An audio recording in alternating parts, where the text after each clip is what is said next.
అందరికి నమస్తే. సంక్రాంతి సీజన్ మొదలైంది కదా, కైట్స్ ఫ్లై చేయడం స్టార్ట్ చేశారా? పండగంటే సంతోషం, కానీ మన సంతోషం వేరొకరి ప్రాణాలు తీసేలా ఉండకూడదు. ఇదంతా దేనికి? Yes, Chinese manja. Chinese nylon and synthetic fibre coated with glass powder. అంటే దీంట్లో గాజు పొడి వాడతారు. చూడండి, ఇది ఒకసారి చూసారు కదా, ఇది మనం మెడకు తగిలితే ఏంటిది పరిస్థితి?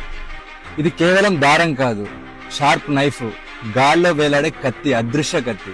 2-వీలర్ రైడర్స్ కి, యానిమల్స్ కి, బర్డ్స్ కి ఈ చైనా మాంజా తగిలి డీప్ కట్స్ జరిగి హెవీ బ్లీడింగ్ జరిగి ప్రాణాలు పోతున్నాయి. వీటి వల్ల చాలా మంది జీవితాలు నాశనం అవుతున్నాయి.